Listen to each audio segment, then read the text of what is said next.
Dan Peschet, who's going to speak to us about the future of nursing and health. Let me stop that share for a moment and let me tell you a little bit about our colleague and my special friend. Dan Peschet, PhD, RN, Fellow of the Academy of Nursing, is an educator, an academic researcher, a consultant, and a coach. Dan is Emeritus Professor at the University of Minnesota School of Nursing and past President 2003 to 2005 of the Honor Society of Nursing, Sigma Theta Tau International. As I said, he's a fellow in the American Academy of Nursing. He's the recipient of so many awards, including the Honor Society of Nursing Sigma Theta Tau Edith Moore Copeland Founders Award for Creativity. Dan is also an honorary member of the Global Academy of Holistic Nursing. Please, please put your hands together and let's give a warm welcome to Dr. Dan Peschet. Thank you, Sharon. My pleasure.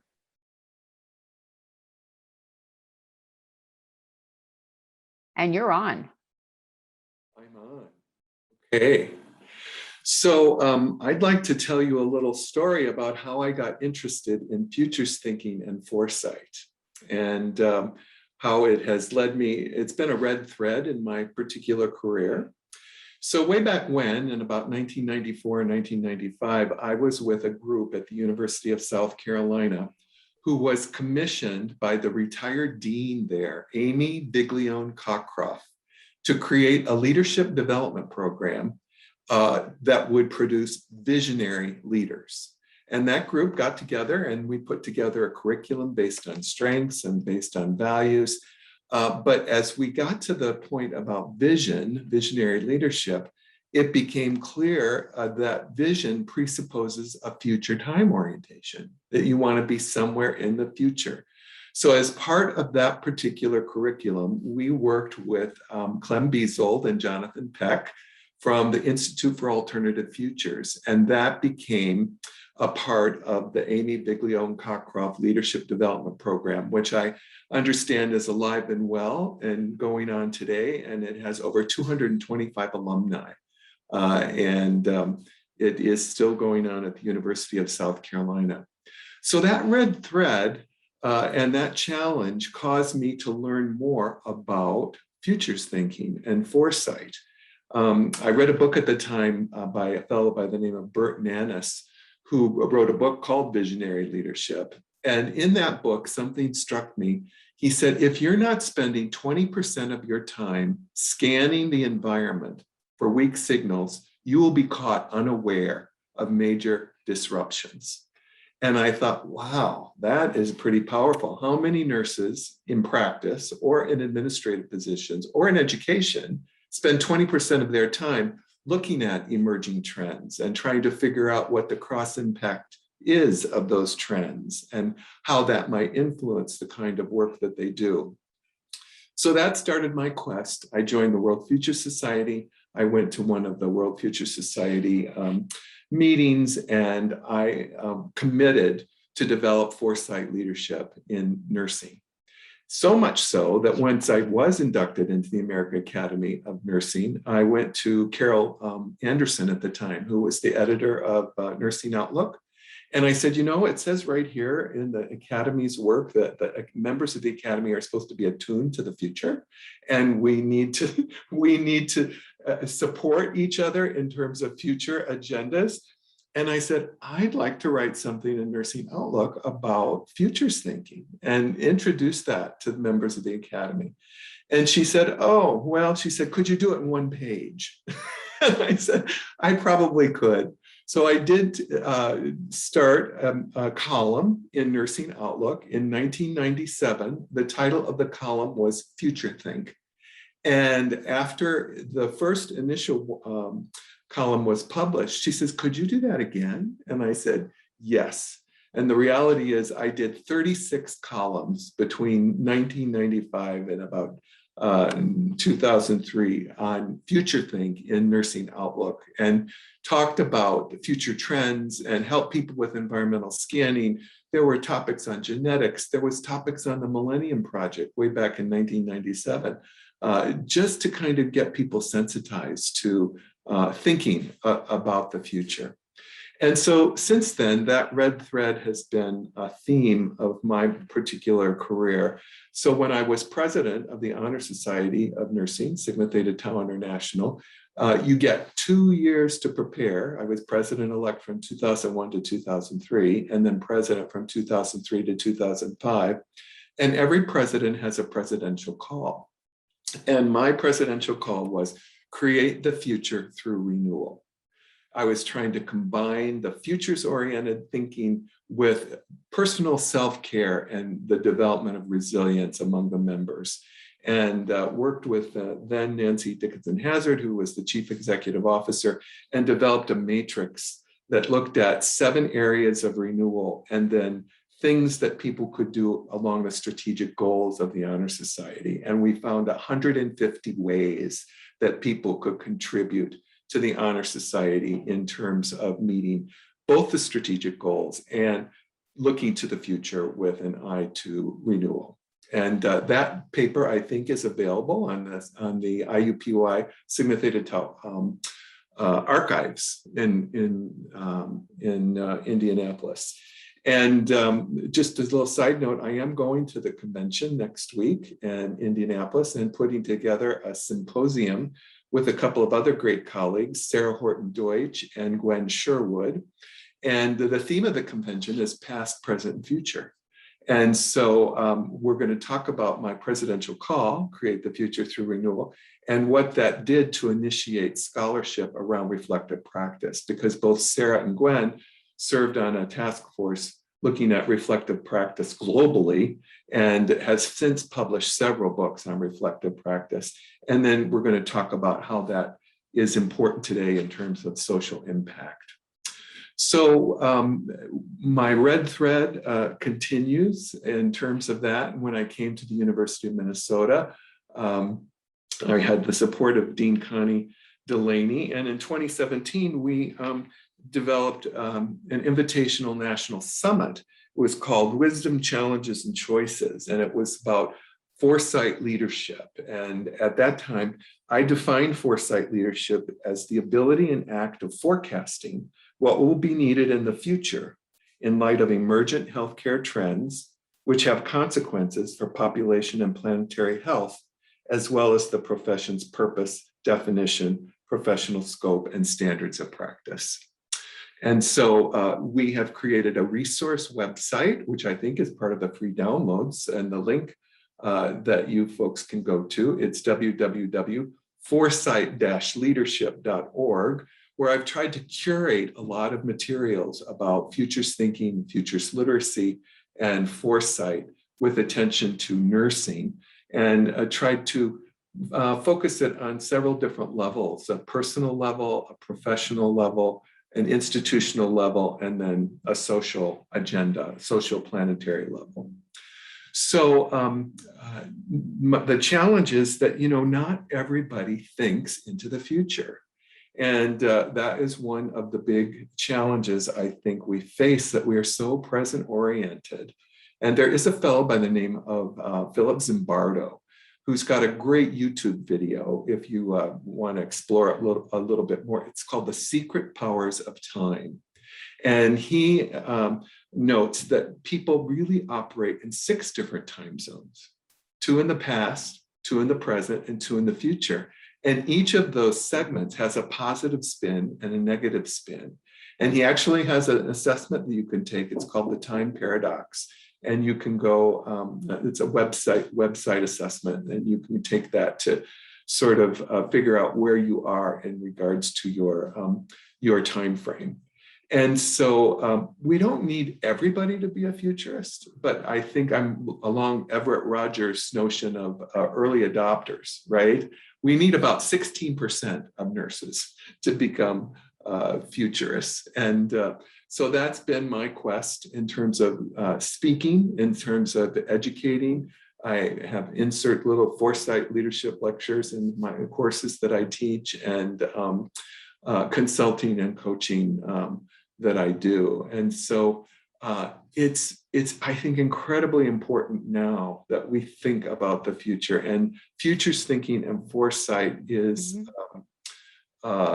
developing as a result of COVID, right? There are several things that are happening at the global level. The United Nations just is going to put together a strategic white paper on futures. There is a World Federation of Future Societies that's got wonderful resources and a website that's excellent. And there's another group that's called the Association of Professional Futurists. And so that's a very useful kind of group to belong to. Excuse me 1 minute here. Sorry, I should have turned off my phone. I needed Someone from the future is calling you. Yeah, right, exactly. So, I think one of the other things that I think is important in terms of foresight, there's a fellow by the name of Bob Johansen, who's written 3 books about futures thinking and the Institute for the Future. And he talks about the importance of hindsight, but then also the importance of foresight, that compare and contrast those present state, where have we been, where do we want to go? And that then turns into insight in terms of what it is that you might be able to do in terms of your own interactions and your own influence as you move forward to a desired future. So there's lots more I could say about it. Probably the other thing I think is so critical. When I was investigating futures thinking, I came across the work of a fellow by the name of Frederick Hudson, who was very keen on adult development. And he interviewed a lot of adult developmental leaders, and he noticed a pattern among them, and he called it future blindness. And he said people become future blind for the following reasons. Sometimes we get lost and trapped in yesterday's decisions, choices, and consequences, and we become risk aversive. We think, oh, we made that choice, we can't do anything more. Second thing he said is people feel betrayed by expectations and have to negotiate the expectations of youth with the experience of life. Third thing he says, social systems that were once protective of us are destabilizing. And then he says people are overwhelmed with information and decisions. People become bewildered by change, complexity, and discontinuity. And as a result of those factors, he said people develop a discourse of regret as opposed to a discourse of hope. So I think that foresight is the antidote to future blindness. And we need more nurses to keep their eye on the future and analyze the cross impact of many trends, because one of the techniques of a futurist is a cross impact matrix analysis, where you take the trends and put them on the top and the same trends along the side, and then you look for the intersection there, like genetics and information or genetics and gerontology, and you begin to ask yourself, is that a threat or a opportunity for nursing, and what can nursing do to make a difference in terms of these trends? So there's a lot going on in this space, and I just also happened to recently assume the leadership of the American Nurses Association Innovation Advisory Board, which has got a great group of people on it, and working with Oriana Baudet, who is the Vice President for Innovation at the ANA. And we have just now assembled 7 committees based on membership interest in the area. And the goal is for those committees, working with the Innovation Advisory Board, to put out trend reports on an annual basis about the things that might be impacting nursing and what people can do about it in terms of education, in terms of practice, in terms of research. So stay tuned. There's a lot going on. Maybe I'll stop there and see if people have. Okay, that was phenomenal. Excellent. We just learned so much from you. That was absolutely astounding. First of all, I look forward to seeing you at Sigma. It will be virtual for me, but I'm presenting on Joy in the Journey, past, present, and of course, future. Oh, and nice. I'm doing that with Dr. Anne Marie Brooks and with our mutual colleague, Dr. Alina Kuskian, from Yerevan, Armenia. And you know, Alina, I introduced her to you many, many years ago. So the fact that she's on the foundation board and other things, she's a huge giver in terms of Sigma, and the founder of the first chapter in Eastern Europe. So it's incredibly exciting. We just learned so much from you. It was absolutely amazing. I love the focus on foresight leadership as an essential for the 21st century. And let me just be the first to say, you are not just an early adopter, you are a trailblazer in this space. There is no question whatsoever. So let me start out with one question for you. Tell us more about the concept of foresight leadership to advance the development of foresight and innovation. It's exciting that you're part of this new advisory group among healthcare professionals. How can others become involved? Well, one of the things I think is to go to that website, www.foresightleadership.org, and check it out. I have got so many resources there, over 200 resources that are curated there. And so if you have an interest, check out that website. And that website also gives you a link to a group on LinkedIn. So there is a Foresight Leadership group on LinkedIn, and I post there all the time, things that come my way through the World Futurists Federation or the Association of Professional Futurists or systems thinking. Because systems thinking, I know you've talked a lot about that in the past, is also a real key skill to have in terms of foresight, to understand how things relate with each other and what the distinctions are and how the parts relate to the whole and what people's perspectives are. And so there's a lot of resources out there. And actually, there's a Coursera course on futures thinking now, sponsored by the Institute for the Future. And there are a lot of resources available if you're interested in educating yourself about the future. A good place to start would be a little book by Jennifer Gidley, who's an Australian futurist, and it's called Introduction to the Future, Introduction to Future Studies. And so that would be a great place to start in terms of people. And you know, the other thing I give people a little concrete challenge to is I have these principles about foresight and futures thinking. And one of them is know your personal orientation and your organization's orientation towards time. And you know, some organizations really want to support tradition and hold on to the past, and there are others that are really wanting to forge ahead. And the other is to appreciate the value of innovation, design thinking, and creativity in terms of the work that you do, and then develop futures fluency. Futures literacy is a big term nowadays for people to develop their futures literacy. And so there are great resources in terms of that. And then actively monitor industry trends and consequences. And you don't have to do that yourself. There are great organizations that do trends. One of my favorites is called Shaping Tomorrow. And they have an augmented intelligence robot by the name of Athena. And you can input a topic, and Athena will then gather information from millions of sources and create a report for you. And the reason I like Athena, I'll just share this little story. When I was president of Sigma Theta Tau International, I did have the opportunity to go to the Nightingale Museum in London. And they said, oh, just 1 minute, we have a special acquisition we want to show you. And so I was with my son, Elliot, and they went to the back room and they brought out this box and they showed me what was in the box. And the box was Florence Nightingale's owl, her pet owl, Athena, that she used to keep in her pocket. And they said, we just found this at the Nightingale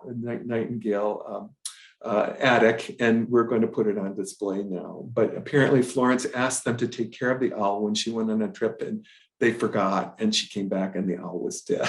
So she did have it stuffed. It is preserved, but there is, Candy would know this, but more, she kind of mesmerized this owl and kind of took this owl in her pocket. It was her pet. And I just found it so interesting that the Shaping Tomorrow robot, automated person, is called Athena. So I digress. I love that. I belong to that LinkedIn group, and I highly recommend it to all of you as a resource. Dan, you have given us such incredible resources. I especially like the concept of the secret powers of time, 2 for the past, 2 for the present, 2 for the future. I cannot wait to see that and check out these other books. You have provided incredible support for us, but what principles and practices actually support the development of foresight leadership? Can you speak to that? One of the things I'd really like everybody to do in their organization to be a change agent is, and it's maybe simple, but maybe not so simple. When I do workshops and in articles I've written, I ask people to put foresight or environmental scanning on standing committee agendas, just to have a little bit of time to say, what are you hearing? What are you seeing? What have you seen on television that might impact us in the future? What are you reading that we need to pay attention to? What are we not aware of that is likely to impact our industry? And just to have that conversation, I think, is one step forward in terms of helping people to create foresight conversations in their organization and then see where it leads. Oh, I just have to say, Dan, a couple of things. I took so many notes because this is right in line with the So did I. Yeah, I'm so interested in it. And of course, the speakers that we have on continuing today are all going to be unpacking this a little bit more. But to your point about Athena the owl, I also have been to that museum and also was privileged to see the little Athena owl. And the story goes that when she was visiting the Parthenon, that some boys were teasing this little owl that it was a baby who had fallen from its nest, and she picked it up and secretively brought it back. Of course, those were in the days when she was there. They didn't even have international railroad everywhere in Europe. And so at any rate, yes, it was her pet. And how apropos that they named that Athena. How sweet. We are going to give our audience 2 opportunities right now. First of all, we'd like anybody, and thank you, Chad, he wrote in there, if you have any questions that you'd like to raise right now for Dr. Paget, please put them in the chat. And then if you can't think of anything, or if you are going to be with us it will be 2:15 Eastern, then Dan will be in one of our speaker roundtables, and you can learn more about foresight leadership then. Dan, maybe we could ask you to spark some questions for people who are a little gobsmacked by, you have just unloaded a lot of ideas. I know as leaders, many of us get bogged down by the minutia of what we must do in the now. So what sorts of things would you like to see discussed in your speaker roundtable? Well, one of my favorite resources is Chris McGough and his book, The Primes. And he has got a great video clip about the difference between change and transformation. And I use this in my leadership courses at the University of Minnesota, and students generally always comment on it because I don't think we make distinctions all that much between change and transformation, but he does a great job of saying this is the now. And if you want to fix something, that is there's Kelly Landsman saying it changed my way of thinking forever. Kelly was in one of my courses. She's amazing. Right. If you want to try to fix something, that's about the past. And that's the work of managers. If you want to transform something, that's about the future, and that's the work of leaders. And you begin with a vision that touches, moves, and inspires people. And you work backwards from the future rather than trying to fix the past. And that contrast is pretty powerful once people get that, because I think so much of us are anchored by our past, and in the present moment, we don't think about the future and what we want to create, because we're interested in just focusing and trying to fix things that are broken. And so he's got great resources for those of you that are teachers or even staff development kinds of things. I used the primes when I worked with the University of Minnesota nursing department here, and we would have meetings with some of the nurses, and we would show a prime, and then we would have a little discussion. Another great one is What's at Stake? Head, Heart, and Pocketbook. Another great one is the whole notion about levels of perspective, and getting people at the different levels of perspective. And so lots of resources that sort of jolt people and sort of cause them to maybe confront a dilemma. And that really leads to a transformational learning experience. And that's exciting. Just for all of you, just so you know, our assistant producer, Chad, has listed lots of those resources in the chat with links that will make it easy for you to reach them. And then we hear from Kelly Lansman, who says, it changed my way of thinking forever. Thank you for that, Kelly. And Sue Johnson tells us she loves the focus on transformation and future. Are there any questions for Dan at this time? Maybe I'd have a question for them, because I'm very puzzled by this. What do you think stops people from thinking about the future? Maybe people could just put a comment in the chat about that. What stops them? It's sort of natural to me. It's a meta program. There are some people that sort for the past and the present and the future, and some people move away from things. Some people move towards things. Some people sort for themselves, sort for other people. Yeah, I would think so. Fear of the unknown, right?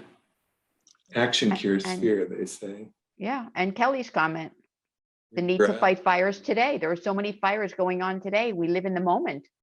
And we know that life gets in the way of all that we do. And so just taking care of what's here and now might limit our perspective in terms of what is our future. There are lots of other comments. Joel says that predicting the future is an art form, and few people know how to methodically consider it rather than just randomly guessing. Great comment, Joel. And Alicia says, I've seen organizations who have people who are consistently scanning their horizon, but then don't know how to start to address the issues brought forward. That is so often the truth in healthcare, isn't it, Alicia? And a comment from Shelley, who says, I can relate to all of these reasons. It's so true. Yeah. And Claire talks about the effort required and overwhelm. I was really interested, Dan, in the concept of when you said that you were during your presidency and you looked with Nancy, who's also a colleague of mine as well, on that whole concept of how many items would apply certainly to your theme for your term as president.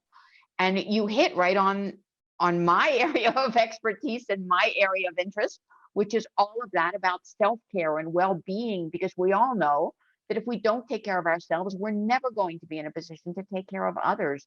So all of that is so consistent. Again, you were an early champion of that process. Yeah, and actually, when I was president-elect, there was a lot of discourse of regret that as I traveled around the country and around the world, there was not a lot of hope. And so that really caused me to think long and hard about my presidential call to action and pivot that and use the work of Frederick Hudson about moving away from this discourse of regret to a discourse of hope. And, I think it is the tension, the complementary nature of being future blind, but also having foresight and appreciating the polarities there that have to be managed in order to move forward. Absolutely. It reminds me of Kahneman's work about the stresses in organizations and what causes people to be locked into the problems, and then they lose that ability to focus ahead. It's as though if you're driving a car, all you can see is 2 feet in front, but you need to be able to as we teach our kids when they're driving. You need to be driving with your eyes 6 cars or something ahead. And isn't that the truth of Nightingale's work as well? She was such a futurist. Yes. To Right. the present problems, but really focusing on what could be. We're so yeah. pleased to have you with us On the today. possibility.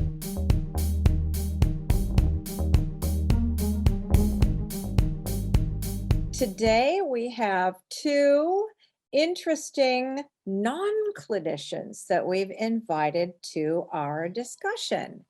And of course, we're going to continue the discussion on the future focus. Hey guys, I just want to break in. I've got mine sharing's happening now. So Sharon, good to Thank go. you. The gremlins disappeared and you're back in action. I'm so excited. Yes, me Good. too. You've got it from here, Chad. Awesome.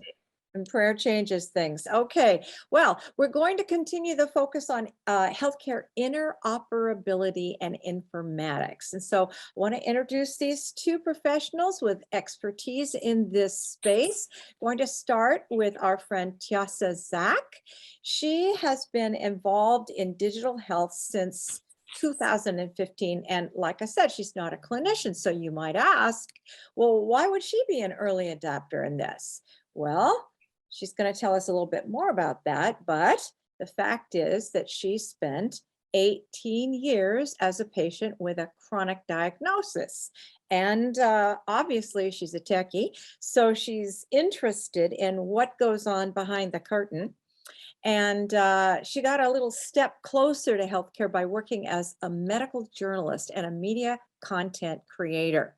Now, Tiasa is tuning in to us here from Slovenia, which is a little later in the day. Say hello to us, Tiasa. Can you hear? Hi. There she Hi, is. nice to meet you. Nice to see you again. Well, I know that for our second presenter, a lot of you had expected to see our friend, Dr. Ruth Amos, RNJD, here today, but she's under the weather. So we're wishing her well and welcoming Joel Block, a friend from National Speakers Association, who so kindly has jumped in to add to the discussion. Joel is, by nature of his business, a futurist. And he's also a career venture capitalist. And what that means as a professional investor, he looks at the impact of tech and other opportunities on business. He considers the future. He helps companies plan for the future by harnessing trends, some of which, as Dan has intimated, might not even have begun yet. Now, in his former life, he's done a lot of things, including being a dealer in Las Vegas, and he owned a publishing firm. But right now, we are pleased to welcome our colleague and who also sits on the board of directors of our National Speakers Association, Joel Block. Joel, say hello. Candy, how are you? Nice to see you. Sharon, how are you? It's great to see you. Hey, nice to see you ladies too. Glad to be here with you. Well, thank you. You know, before we begin to interview you two, we decided that since this topic may be new to a lot of our nurse leaders, because not all of us are techies, we decided to launch a little poll to just find out where everybody is on this topic. So how are we doing? Can we do that, Chad? Here it is.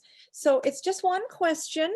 What is your current level of awareness with blockchain or the DLT, the ledger technology as it relates to healthcare? And already some people have said they have no awareness, some awareness. Let's see what we see about this. Distributed ledger technology, DLT. You're going to see it in more and more articles, I am sure. We do have some solid knowledge there, Candy. Okay, we've got some solid knowledge. I bet I know who that is too. One or two of our, okay. So thank you very much. So most of you, this is going to be a very interesting discussion. And I'd like to start with Chiasa and then Joel. So Chiasa, let me just ask you, based on those responses, in your opinion, how has the pandemic impacted the development of artificial intelligence in healthcare? Thank you, Candy. And also very nice to meet Joel. I love the kind of the profile that he has, because I think we might have an interesting discussion, because, you know, he has to look at the future and where he sees the potential. And I'm looking at healthcare from the very present perspective, and what are the challenges that are present. And one of the huge challenges, for example, is that I'm sure, and it's obvious that investors are totally excited about AI and potentials of AI, and investments went up because of the pandemic, and everybody wants to have predictive analytics, automated healthcare. But in fact, healthcare is a little complicated when it comes to using AI, because we are clearly dealing with human lives, and there's been a lot of reports that even things that are present on the market or in clinical practices, they've got either biases. So bias solving is a huge challenge in healthcare. It's also really problematic because when you want to create an AI model, you need data which is usually gathered in retrospective manner. So you're working with already old data that can't really be translated to the clinical practice and real world data. So those are just some of the challenges that are already currently present. I would also like to kind of highlight some of the data by the McKinsey research that show that healthcare is one of the sectors that has the least potential for automation of time that's spent.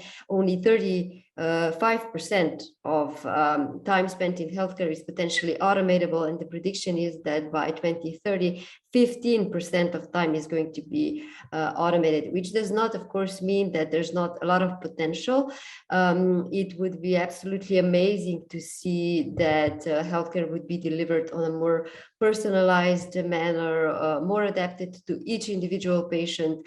My kind of optimistic side is that with the help of healthcare, patients could think less about their health and actually just enjoy life more and focus on the passions and ambitions that they have. We already see that with artificial pancreas and a lot of innovation that's present in diabetes, but hopefully that's going to expand to other areas as well.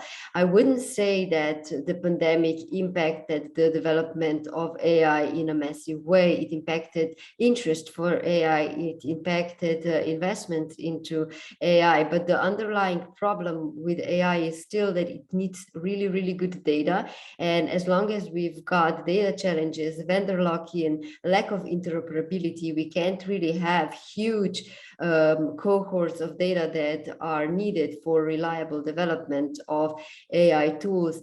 And additionally, for example, there's the data privacy issues and the whole research and questions around, do patients own their data or do they have control over their data, are going in the direction where we don't just ask patients about their consent. So, you know, on your way out of the doctor's office, doctor gives you a few papers to sign when you're trying to grapple what the doctor just said about your healthcare status, and you just sign the papers, not really giving an informed consent. That's why the concept of dynamic consent is coming into play, where you could over time change your mind regarding when do you want to give consent or not. And that kind of goes back to your poll too, because blockchain technology and startups working in healthcare were going from that perspective, that with the help of blockchain, with the help of transparency and clear audits of who accessed the data and when, you could also add technologies that would would enable patients to control when do you want to give somebody your data and when not. So yeah, I'm going to stop talking there so maybe Joel can comment. Yes, I want Joel to comment on that and add another question, because before he does, I want to know a little bit more about how the distributed ledger technology, or DLT terminology, piqued your interest in from a business perspective, and how do you use that in business? We've seen now there's a parallel here. Yeah, that's really important. I want to first start by saying something. You ladies are nurses. I've had my share of medical challenges along the way, and there's a couple things that are very weird about our world. These medical professionals, nurses in particular, take brilliant care of us. They're kind of, a lot of them behind the scenes. You're kind of out of it. You don't know what's happening. All this stuff's happening to you. Then you get better and you leave. And you never have anybody to say thank you to, because these people may have saved your life, and certainly made you comfortable while you were going through whatever you're going through. And so that's a huge problem. Forget about medical technology. And I just think there's a human side. The other thing is, in the last year, I lost vision in one of my eyes, as you know. And I was talking to my surgeon, brilliant surgeon. I had 5 surgeries. He did a really good job at a detached retina. Just bam, woke up in the morning, it happened. And I said, you're a brilliant surgeon. It didn't work out great for me. I have a feeling it works out a lot less great than they told me it was probably going to be. And I just think most people don't have a great result. But I said, I only got half the care that I needed. He was like, what do you mean? I said, nobody told me that it would be hard to recover. Nobody told me that I would lose balance. Nobody told me that I would bump into walls. Nobody told me, that I would, maybe fall down and have problems, and I would have to relearn how to walk in a straight line. And I didn't get half the care because the surgeon didn't really think about that. And I said, there need to be like nurses or people that take care of the person. So I just want to say thank you to this audience of people who do this for us, because I don't think they get thanked enough. But that's not part of this discussion. Thank you. I don't counsel medical people. I don't have any medical background. I don't have any technical background. I'm a businessman. I kind of do what Wall Street does, which is I take money from investors. I find things that I like, and then I bet on them. And by the way, I wasn't a dealer in Las Vegas. I was a professional card player. I used to play blackjack. I'm a professional card player, and and playing cards. Casinos call us advantage players because we play the odds. We have advantage because we understand. We're not cheating, but we understand the game so very well. I thought what Daniel said, that was so totally on point. I mean, really on point. I mean, he's a futurist. I think of myself that same way, but most futurists are academics. They think about things theoretically. I'm not. I don't write papers. I'm not a PhD. I make bets on what I think is going to happen with the real money. So, I just have a different perspective. I think we come at the same discipline from different perspectives, which is interesting. But one thing that he said, I think, is so very true. Whether you know how to think about the future or not, put it on your agenda for every meeting. What is happening in the world that we need to be worried about? And you just have to ask a very simple question. Make a statement like, boy, there's this new machine that just came out. I don't know, whatever it is. All you have to do is ask a simple question every single time. And you ask the same question over and over until it gets you where you want. And I do this with executive teams. And the question is SWIT. So what's the impact of that?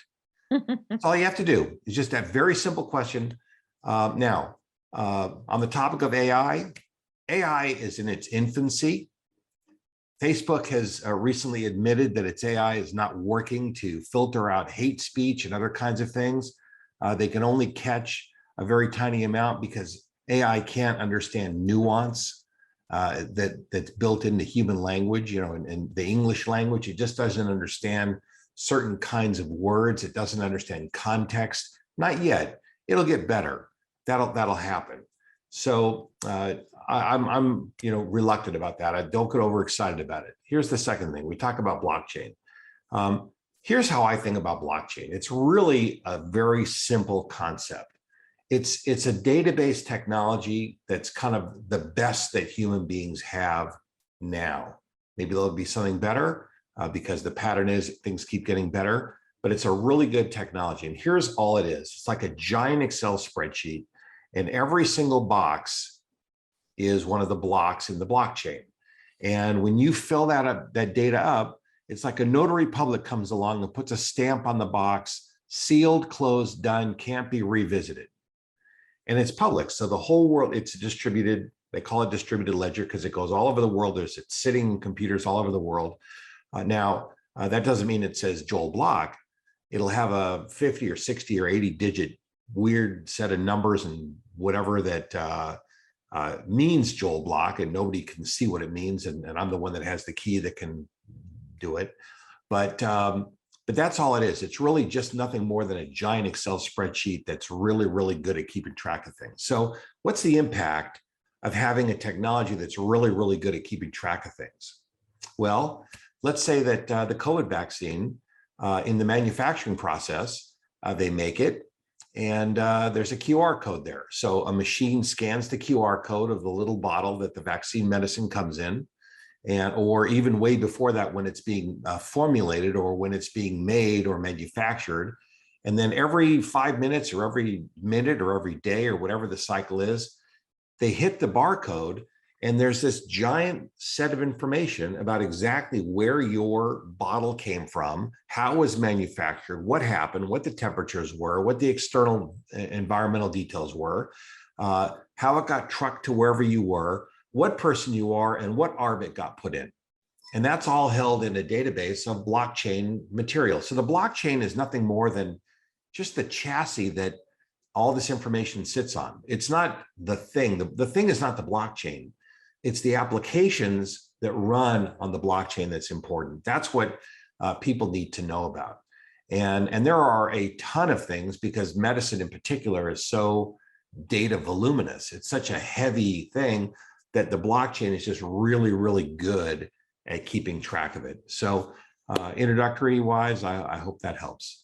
Well, that does help. And I am sure, I know I was taking notes, even though I've been an aficionado since I've been friends with people who are interested in it, and I've read articles, but I really like your example of the Excel spreadsheet with the little node that's stamped by a notary. That really helps me conceptualize it.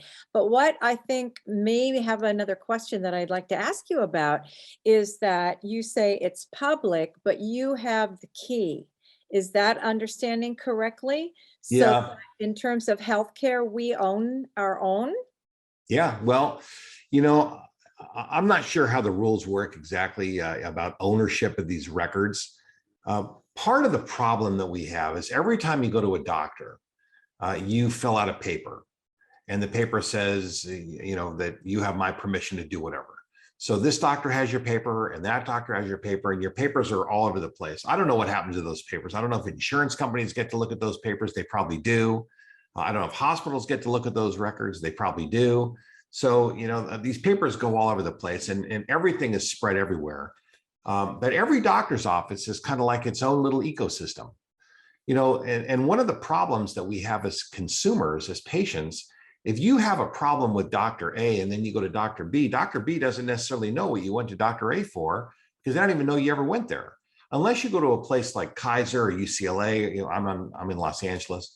Unless you go to one of these places that are larger, where they're all connected. And that's kind of the advantage of these larger systems, the days of the individual doctors kind of going away, because, there's so much to know. Human beings are integrated souls, and our information needs to sort of be integrated in a certain way. But the blockchain can really improve the ecosystem, where if everything was in the blockchain and it was all in one place, then everybody could tap into it and get what they needed. Imagine the concept of, it's your record and you lease permission to certain people for a period of time. That will come. It probably, the concept exists, the technology exists, whether it's widespread or not, I don't quite know. But, that's the deal. I mean, is it really, we need to have a unified ecosystem, because people can't get the best care if Dr. A doesn't know what's going on with Dr. B. I mean, that just is how it is. And lots of terrible, terrible problems. And the blockchain and these technologies can really speed up access to records because everything is so easy to access. It's in one giant, really well-organized database. Mhm. So if I might, Joel, systems like Hopkins and Northwestern and Kaiser, they obviously have big systems, big networks that Yeah. allow, if your doctor is in the system, for others to see what's going on with you. They also have an option that allows you to invite other physicians or Yes. other groups to be That's able right. to see it perhaps for a period of time. That's What right. is really a challenge is that you and I and everyone on this call, we all realize that how outcomes are driven by those actions. And when you have too many cooks spoiling the stew and people aren't talking to one another and there is a gap in communication, that's when it impacts the outcome, generally in a negative way. Well, So it I mean, sounds as you if know, what you and Josh are talking about is so timely. We all need to know about it. We need to know about it now, yeah, not well, in the that's, future, I but mean, in the listen, present. imagine, you know, you take some medicine and you didn't say anything about it because you forgot, or I don't know, whatever the reason is, or you come in unconscious and they don't know what all your records are. And they start doing something to you and there's a bad consequence. And that, I'm sure that happens a lot, you know, because not on purpose, it just happens. And, you know, if there were places where things were more centralized, the blockchain makes it possible to have a more, what's ironic is that you can have more centralized information because the system is decentralized. So in a certain way, there's a certain irony here that, you know, you have improvement because of the way that the system is laid out. And there are lots and lots of companies that are building applications to make this happen for doctors, for hospitals, for nurses, for all the medical professionals that are involved in the entire process, for them to have access. So, you know, and then having some level of control for the consumer, that's a stretch because the insurance companies have so much power. It's hard to imagine that consumers are really going to have that much control over their data. But, you know, but that's kind of, you know, at least the paper goal. Yeah, that's where we are. And we're going to talk a little bit more about that in a minute, but I want to get back to Tiasa. As a person who accesses the system also in healthcare, I'm wondering if you've seen any change in interoperability since the pandemic yourself. So I think the huge change that has happened in terms of interoperability in healthcare was with the introduction of the basically the FHIR standard, which is being developed across the world. But that has started already long before the pandemic. Now, the problem with FHIR, of course, is that it's a standard that enables the flow of information. So it makes it easy for one institution to get data from another institution in case a standard is established for that. However, it does not address the underlying structure of the data. So you can have two institutions that can exchange data, but they don't exist in the same standard. And that's the huge challenge with interoperability, because we've got competing standards, different institutions use different standards. In case of AI, you've got huge vendors that have vendor locked in, so they've got their own data structures and don't offer really interoperability. So the only way forward in terms of that, so the underlying infrastructure, is to actually use open standards, and they do exist. One example is OpenEHR, which is quite prevalent, especially in the Nordic countries here in Europe. It's used also across the world, and it is based on the fact that when you've got the data is structured in a way that many different vendors can basically use it. So if a hospital is not happy with the current EHR provider, they can just use a different open EHR provider, and the underlying data infrastructure is going to stay the same. So you don't have the data migration problem as you might have if, say, you wanted to change Epic with Cerner, or the other way around. with OpenEHR, you just have the pool of data and you can change the vendor any way you like. And that's kind of where the real potential of data can be harnessed, because it's structured and it's standardized. But just to go back to your question about the changes in interoperability because of the pandemic, I wouldn't say that like huge efforts or huge changes were made, and that's because the field as such is so complex and tangled that it's impossible to just make changes even if you throw a lot of money in it. And what we are seeing because of the pandemic is exactly that a lot of money is being thrown into healthcare to kind of accelerate digitalization. Now, the US already did that ever since 2009 with the HITECH Act and the whole digitalization process that brought you into all the interoperability conundrum that the state is currently also in. But in Europe, we are starting to see those investments coming in. Just for example, Germany is throwing 4.3 billion euros into healthcare to aid the digitalization process. France just announced, like, I think it's a 650 million euros package for digital health specifically. Catalonia, which is just one region inside Spain, is going with the OpenEHR approach, so an underlying structure with the same data structure with 40 million. So we see a lot of money flowing into healthcare just to kind of get us to the whole different situation with the data. But just maybe one reflection a little bit on how can we make data flow easier. And I think it's become clear that it's impossible to expect like a large scale interoperability where any doctor could access your data because that hospital would be connected to all the other healthcare institutions in the world or in the US. That's kind of a mission impossible. I think we've realized that now. But like with the changes in legislation, such as the change that you had in April, when now hospitals are required by law to just enable patients access to their data in a digital form, very without any hurdles. So turning patients into data carriers, basically. So having an app or just having a database where you can just gather data from all the clinicians, that already makes it a lot easier for you to then present data in a digital form to a new provider that you visit, and then he can catch up on the history, on your medical history that happened already before. Just one more thing related to the interoperability and EHRs. We often hear that a lot of countries have electronic health records, or patients have access to their patient summaries. That's also present a lot in Europe. But then when you look at what kind of data are we actually talking about, in many cases it's just PDFs. And I want to kind of be very illustrative about how useless that is for the healthcare providers. So for example, I just changed the bank and they asked me if I want to receive all the documents that you sign at the bank in a digital form. So now I've got an inbox that's full of emails that just says bank document, bank document, bank document, bank document. So when you've got PDFs, you have to open each one of them. You have to see what's in there. And if you wanted to use that data, you would have to scrape that data, put it in some other software. So do you see where I'm going by saying that even if we enable the flow of PDFs, we're not really making much progress in terms of interoperability? Do you think they do that on purpose?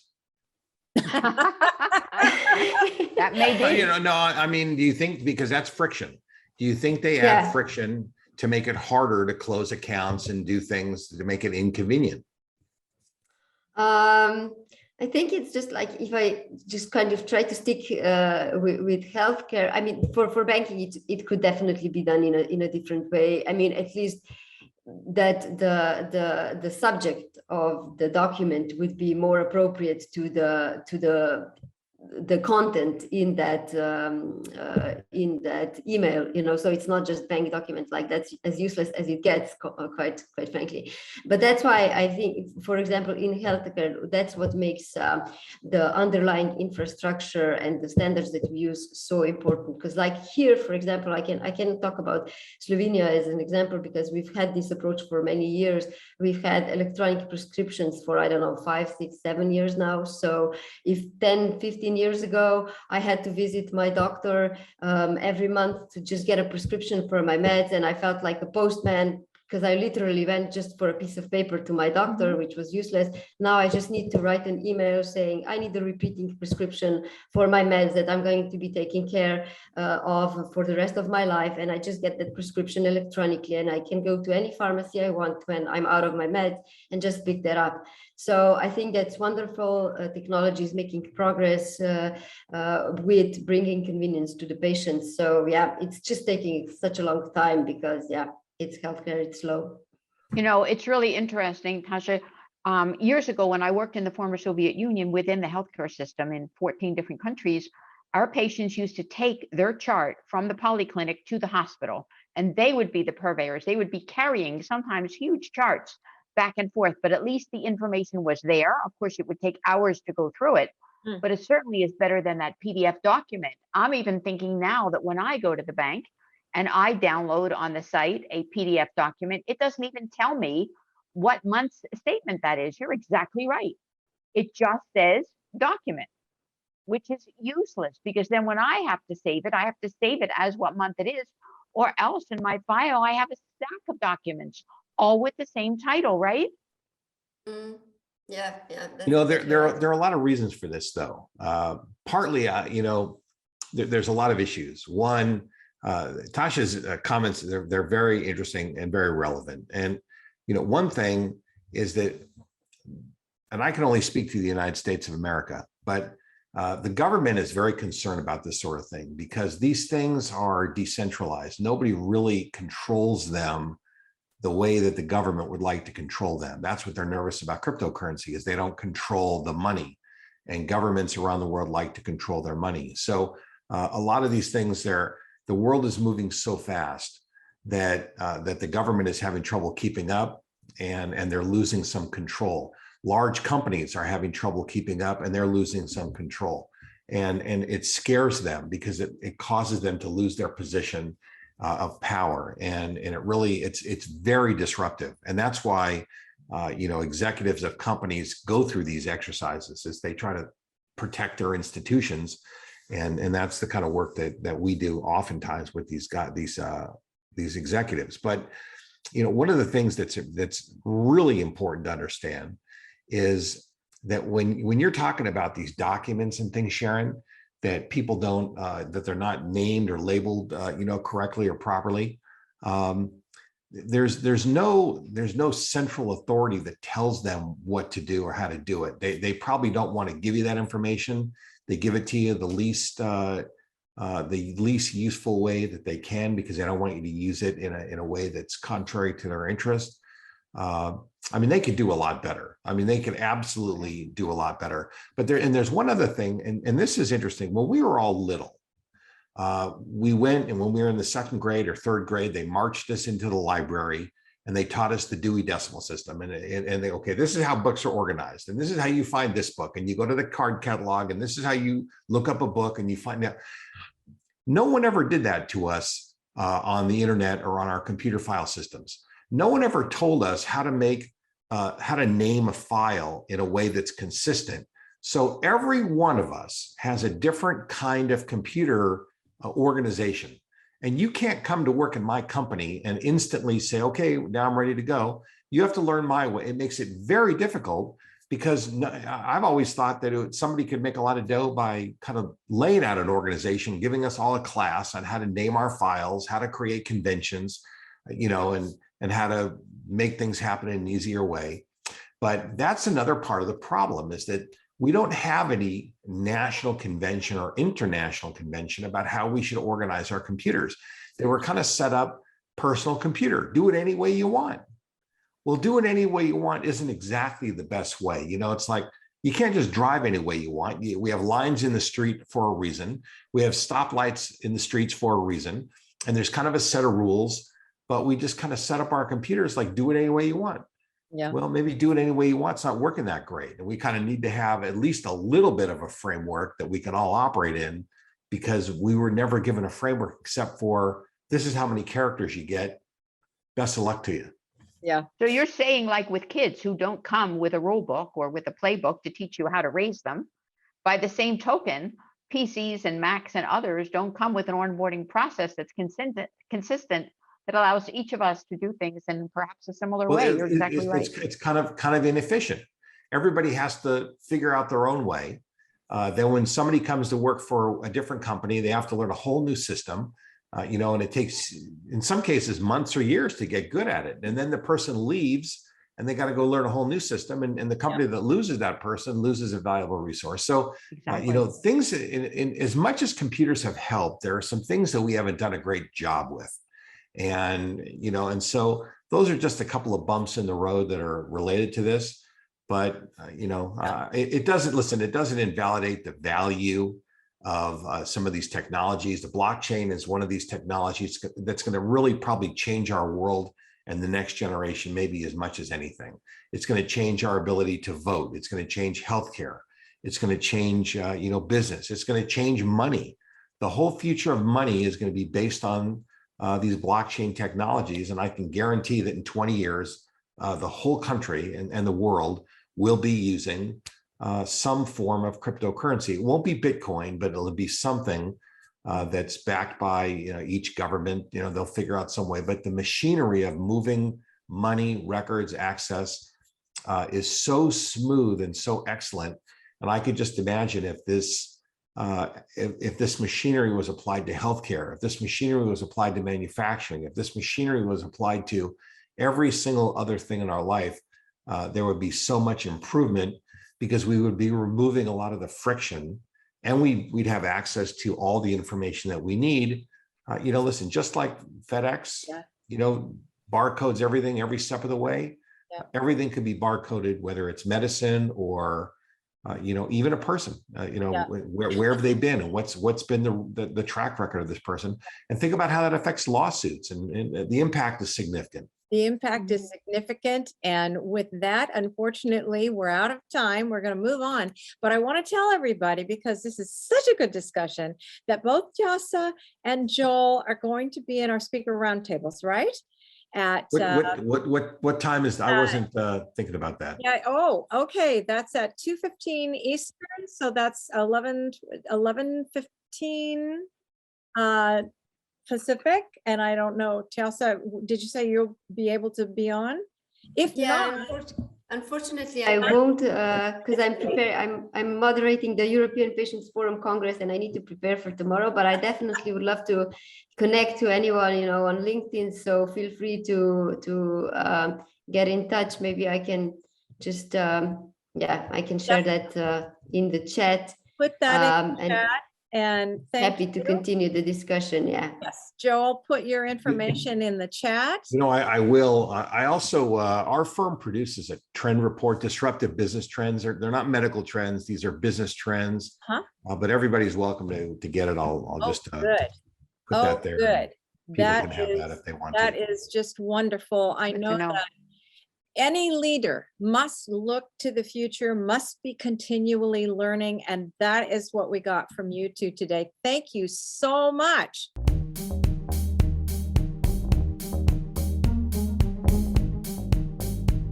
I'm really excited to tell you about this panel and to share my relationship with these two amazing nurses. Our panelists today, as Chad is putting them up there, welcome, are Anna Dermentian and Lori Brown. So let me tell you first about my friend Anna. She is the Director of Quality for the Department of Medicine at UCLA Health in Los Angeles. In that capacity, she leads, facilitates, and implements improvement initiatives in medicine and population health management. Anna has always been active in the Critical Care Nurses Association and with Sigma. And as a matter of fact, she was able years ago to start the first chapter of the Critical Care Nurses Association right within the body or the framework of UCLA Medical Center. and I had the privilege of speaking at one of her meetings. It was truly, truly an honor. Anna, say hello. Hi, everyone. Hi, Glad Anna. Nice to see you. You look wonderful as always. And now let me introduce Lori Brown. Lori Brown is a phenomena. She is a nurse entrepreneur, an author, and advocate for nurses. She is the president of the National Association of Nurse Attorneys. She is a nurse for nurses, and basically is particularly well known for a signature program at the Nurses Business School and Mastermind that have helped countless numbers of nurses across the country to grow their own businesses. Say hi, Lori. Is Lori Hi, muted? everyone. So nice to meet you. Thank Hi, you. it's nice to see you. You look great. How are you? Great. Doing great. Happy well. to be Good. here. We're so glad that you're both here. So So happy. let's start with leadership. I'm going to send this first question to you, Anna. Does a formal title make you a leader, and how does someone lead from where they practice? Thank you, Sharon, for that question. This question is really close to my heart. In nursing school, I always wanted to be a leader, so I realized it's not a formal title, but then when I got to practice, it felt really hierarchical. It was based on title. And I formed a collaborative and a coalition of other like-minded people right away in trying to figure out how we can practice leadership. And a lot of times I realize my colleagues think leadership is a title, but as we've seen, the future of nursing says we're all leaders in nursing. That's our code of ethics, scope of practice. Everything dictates that we lead from where we practice because others' lives depend on us. And whenever we hear the phrase of saying, I'm just a nurse, I think we all cringe as leaders in this room, probably because it's not just being a nurse, it's being a nurse, being a leader, being a patient advocate, being the one that coordinates all the care. There's just so many things that go into nursing. And I think changing that language for people and giving them that scope that we're all leaders from where we practice. One thing I did realize early on in my career that the same way I had to build clinical competencies, I had to build leadership competencies and focused on assessing where I was lacking or where I need to develop. And I've done a lot of work locally, as you mentioned, through the AACN Association, the local chapter. And then I served on the board where I learned the competencies of how AACN defines them, leadership competencies. And then I've done a lot of work locally trying to work with my nurses at the bedside and other areas of realizing what leadership competencies are and how we can develop them. There are many we can focus on, but it's really just like any kind of competency. It's focusing on one place and starting there and honing in and learning until you develop yourself, then moving to the next stage. I hope that answers your question. I could go on, but I'll stop there. No, it certainly does. Lori, let's switch gears a little bit, not really switch gears, but we've talked about leadership. Tell me about this in the big scope of healthcare today. Well, I think everybody is a leader in their life. They're leaders of their family, their children, their own life. So everyone's a leader. You don't need a certain title for it. But I think right now, healthcare is not the way that it should be. We've seen all of the flaws and cracks in healthcare, which are being magnified basically due to the pandemic. And so nurses are working harder than ever. They're working aside next to other nurses who are travelers getting paid twice as much as them. They're working aside new nurses who got a huge sign-on bonus.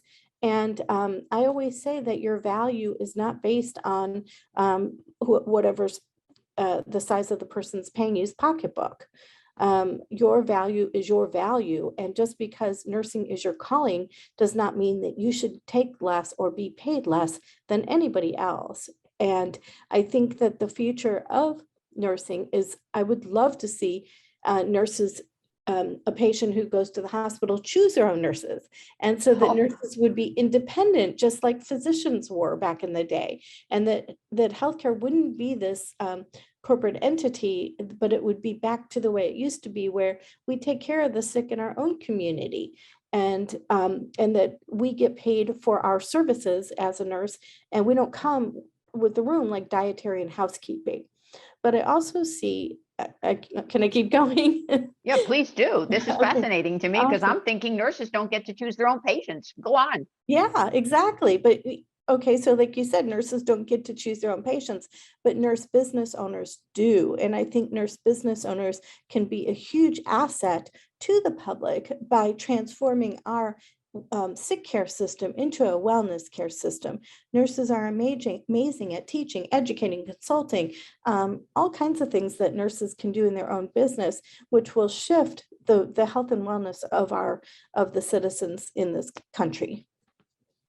So we're talking really about the concept, not just of nurses as business owners and nurses as the future, but nursing in terms of being a part of that whole wellness movement. You know, when we go into nursing, we talk about prevention and health promotion and prevention, and yet look at the plethora of chronic illnesses that exist across this country and across the world, and are we really doing our part? I think the whole thing is really important. Let me go back again to Anna for a minute. You know, one of the things that's really important in terms of what Lori was talking about is the ability as a nurse business owner or as someone who is in business to have a network. Well, we all have a network within the nursing community. If you're a part of the nursing community in an inpatient, acute care, outpatient, whatever setting, whether you're in professional private practice or part of a group or whatever way you practice and impact the health and well-being of others, do you really think, or tell me what it means when people say your network, meaning those you know and those within your circle, whether your finite circle or an expanded circle, is your net worth? Have you applied networking principles to your success in professional societies and at work, and how has that impacted you and your career? Yes, a lot to talk about networking and mention the importance of it. I always start, like my perspective was from the bedside. I'm in an administrative role, but how I use some of these concepts there. And I see it with my colleagues where they don't translate their work clinically into professionally.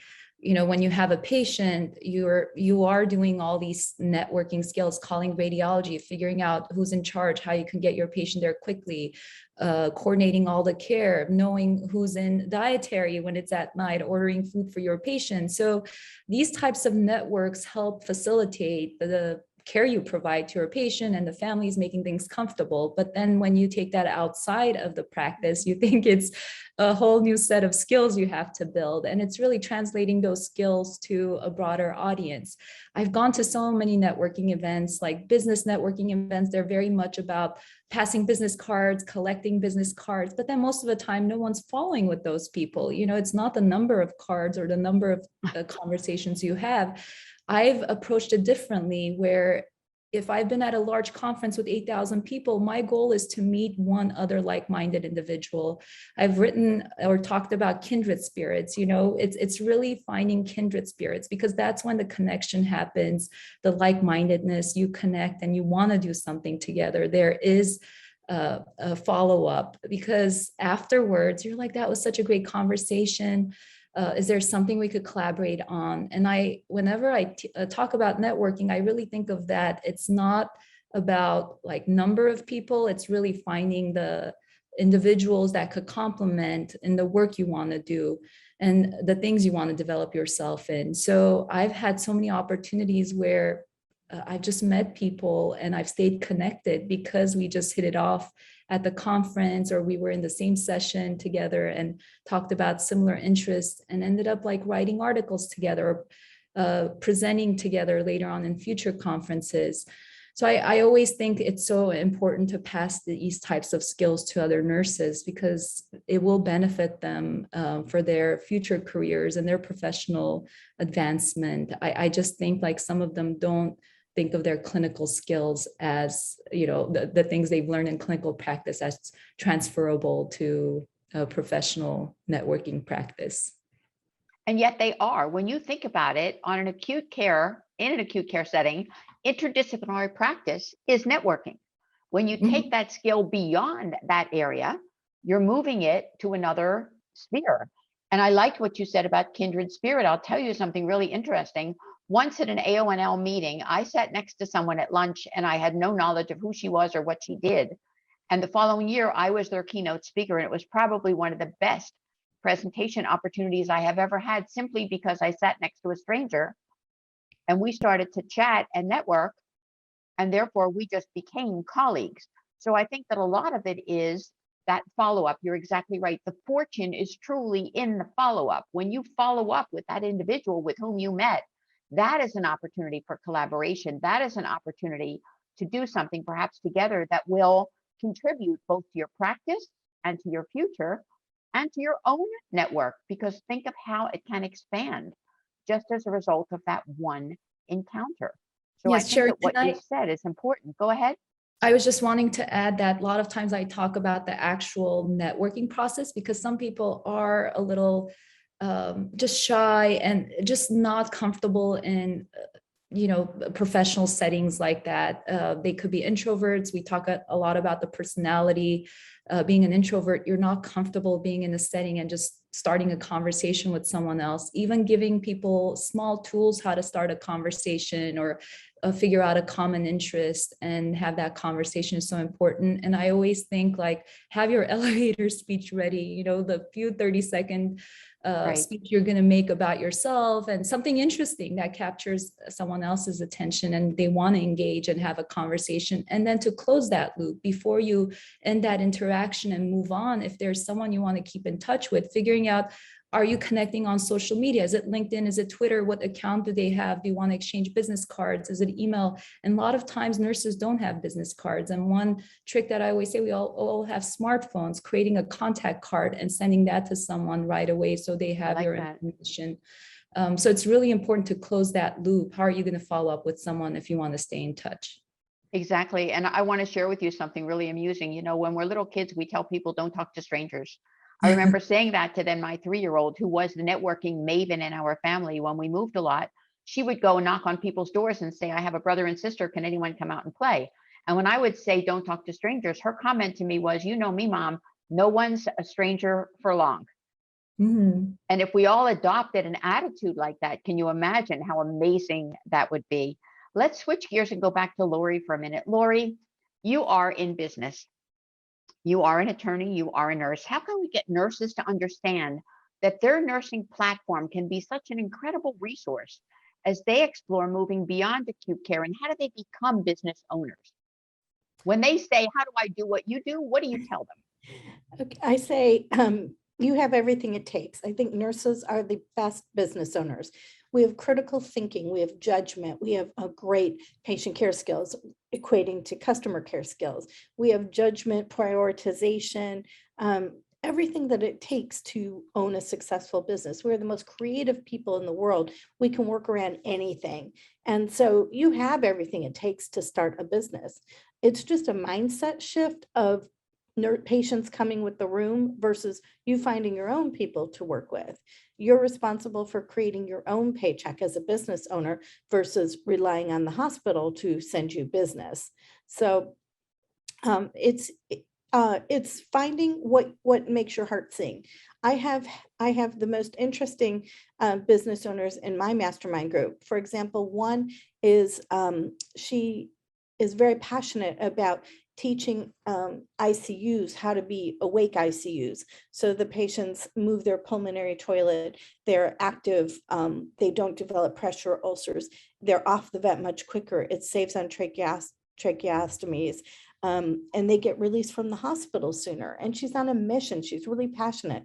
So if there's something that you love that you want to take into to start a business, if you have an idea and there's a need out there, you can do it. I have another one who's a director of nursing and long-term care and teaches long-term care directors of nursing how to have deficiency-free surveys and retain their staff. And we call that one the DON University. So again, just think of what you do and how can you translate it into a business through either education, consulting, coaching, whatever, to help people. Well, that reminds me so much of the kinds of work that many of us get into, like Sharon and I, after we no longer are at the bedside for one or other reason. But I want to go back to Anna just here for a minute and ask you now, for people who are not ready to, let's say, start a business yet, or maybe they're in that interim stage, in your opinion, how do we transform what we've learned as nurses in our professional journey to remake our image in our life? We know that the pandemic's going to end and things won't be the same. We're going to have to re-image ourselves. What are your suggestions? Yeah, I've been thinking about this because I think it's been kind of unbalanced right now with the pandemic. Some nurses feeling the pressure, like our ICU nurses, acute nurses, and public health nurses have just worked so many hours. And I have friends in each of these fields, like they were working 60 to 80 hours sometimes. And it hasn't slowed down because of the staffing, right? Like I was talking to one of my friends last night. She's like, I'm going in again because we're 4 nurses short on the unit.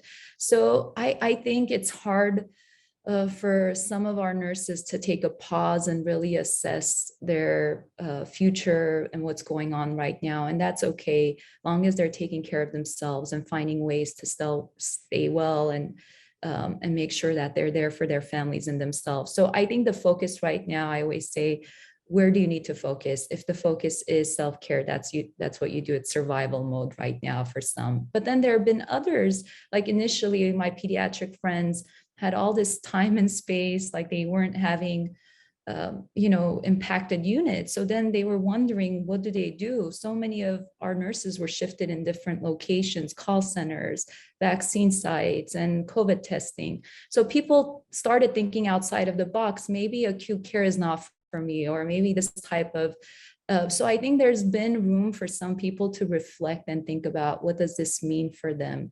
Are there things that they can enjoy in nursing outside of what they were doing? I think I always say, like, let's start with an assessment similar to how we do the nursing process. We have to do the same process for ourselves. Where are we? What do we want? And a lot of people reach out to me. They're like, I don't know where I'm going.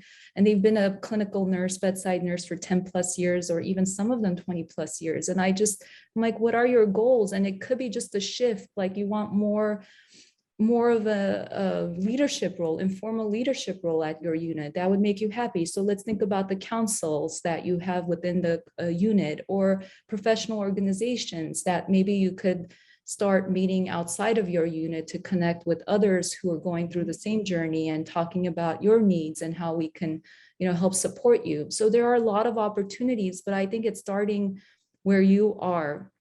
I always say we're the experts of ourselves. And no matter how many mentors we have, they'll provide us different perspectives and support and opportunities. But at the end of the day, it's just, we have to decide what works well for individually for us and what's calling out to us. So I've done a lot of work with nurses in doing self-leadership assessments, looking at competencies and where they want to grow, and focusing on one type of activity that we can try and just see if that gives them a new opportunity. I think stepping back for the whole profession, there's just so much we need to be doing as professional organizations. We've been advocating, I know, for American Association of Critical Care Nurses. I was on the board until this June, and a lot of things we were doing were to support the nurses. But lately we've heard so much of how the patients and families are not getting that message. So AACN stepped back and changed their focus now to have messaging for patients and the public, and how it impacts nursing when our ICUs are overloaded and the nurses are burnt out and they're leaving the unit. So providing that perspective, I think professional organizations could do those kinds of advocacy and messaging on behalf of nursing, and really reimagine the way we staff units, the way we have ratios or whatever, all of these things that we've taken for as the way we practice nursing, challenging those concepts and thinking of ways like expanding the 12-hour shift to something else, giving people opportunity to do 4-hour shifts, other shifts, having 2 different positions within a health system. I think a lot of it will be challenged just because we're forced to think about it now with so many of our systems, organizations, like trying to think outside of the box because the old system is just not working anymore. So there are opportunities. It is a very difficult place to be right now. I think many challenges, heartbreaking stories, but there is a lot of great opportunity from it, and having that moment to pause, to think and figure out how we can implement new models of care and new models of being in nursing. So to pause, reset, and look toward the future, right? Yes, yes, Yes, that's definitely. exactly what I was going to say, that crisis and opportunity, you know, that's that Chinese sign for crisis is courage and opportunity. So that leads us to another question that's formulating here for Lori.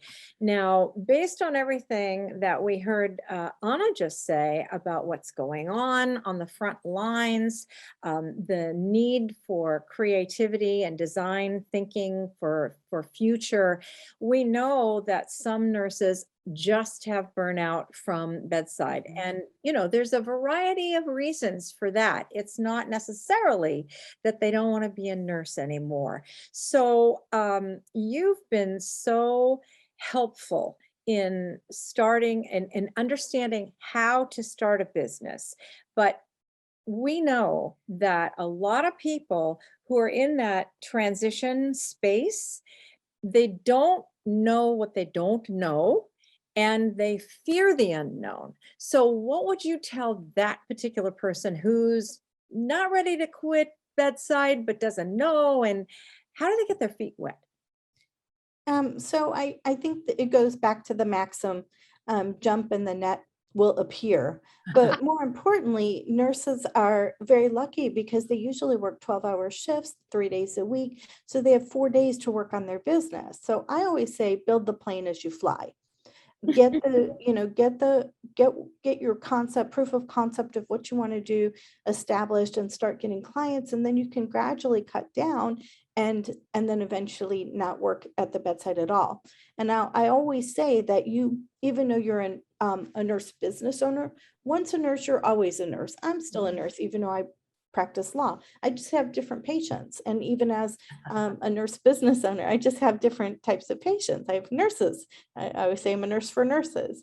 And then there was one other thing I wanted to add about if the fear is normal, and you're going to have to just walk through the fear. Fear just is false evidence appearing real. And it's not real. It's just something in our reptilian brain that happens to us as humans. But, you know, it's just a process of being comfortable, getting uncomfortable, and walking through the fear anyways. And having a mentor guide you is a lot easier, because you don't have to do it alone. Find a bunch of other nurse business owners who want to walk through it with you and do it together. And that's the easiest way to do it, because, you know, the support and the camaraderie is what makes the difference. In fact, the support on the nursing unit gets you through the day a lot of times when it's a bad shift. Right. You know, I really like your concept of fly the plane before it's all together, or whatever you just said, because I've been on an Aleutian 57 where the only seating options were a kitchen table and chairs. And there was a German Shepherd who was practically in charge of the entire flight. I really prefer to have my plane all together with a few seatbelts before I get on it. But I certainly do understand your concept. I consider myself very entrepreneurial and have taken that jump and have done multiple times, multiple ways, and all of them are learning steps. They're all part of that process. That's how we learn to adapt and to move and to use our nursing platform from one area of nursing, if you will, to some other area, and to basically apply what we know, our knowledge, skills, and abilities, to something totally new. But now it's time for our audience to ask a few questions. Can I just add one more thing? Absolutely. If you have a desire to be a business owner, you can do it, because you wouldn't have the desire if you couldn't do it. So for example, I have no desire to be a marathon runner. I'm built like a terrier, not a greyhound. So that is not of interest to me. I have no interest in being an astronaut or the president or whatever it is, because you only have the desire for what you can do. And so if you have a desire to be a business owner, you absolutely can do it. Yeah, you're going to run into some bumps, and it may be a roller coaster of a ride, but they're all learning opportunities. There is no failure. Absolutely. And, That's true. those words echo our iconic founder, Florence Nightingale, who said, it's all about the learning. Continue to grow and learn. So let's see, do we have some questions here?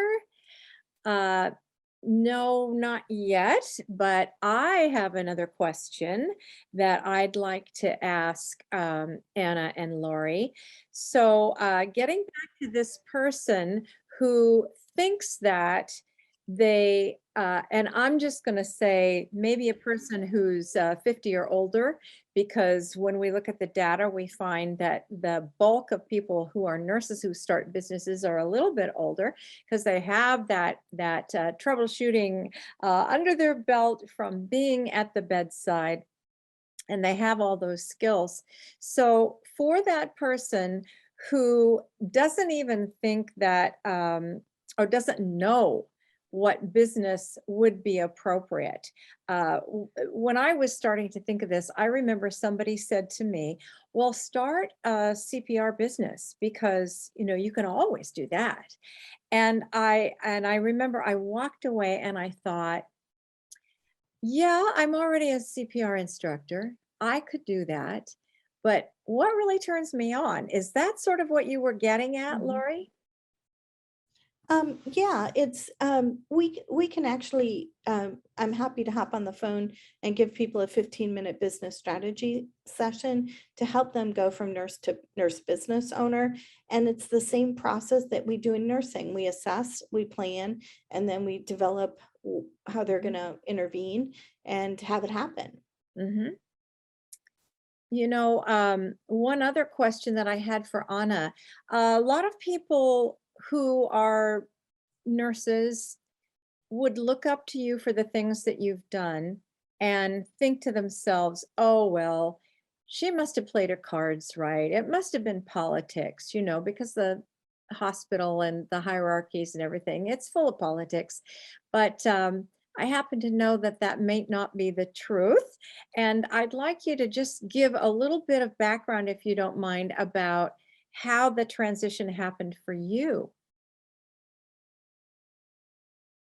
I think if you know me, I document my successes and some of my failures online or with my networks. I do have a lot of local networks and national networks that I've been involved, because I've always wanted to develop myself as a nurse leader, and I've found different forums and formats to help me get there. And I know it's a journey, but I share that with others. My leadership style is, I've achieved this, doesn't mean you can't either, come if you're interested. I'm always having sessions with people.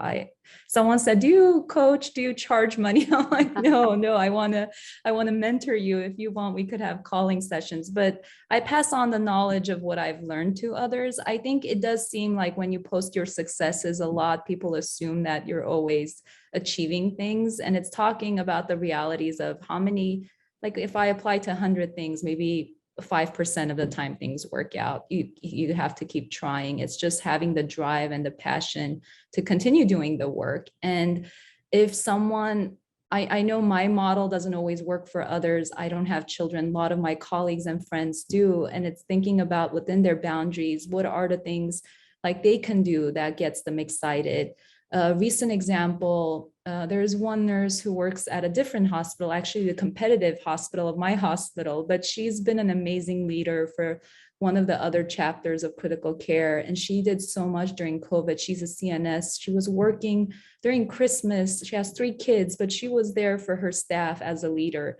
And she just shined. And her chapter, she won an award during her president term, but they didn't want her to keep that award. So I said, you need an individual award. So I got her leadership to nominate her for the Circle of Excellence, which is an AACN's highest award for clinical nursing. And she was just notified that she won, and she was crying. But it's finding ways for people to stay engaged and be inspired and motivated. And if it's, I hopefully inspire people through my actions, but doesn't mean that they have to do the same. I really try to figure out what drives them and try to support them in that way. I don't know if that's what you wanted me to get at, Candy, but Well, it was because what you're saying is that if you think that maybe you'd like to do something else than what you're doing or add to it, like the frosting on the cake, you already said it.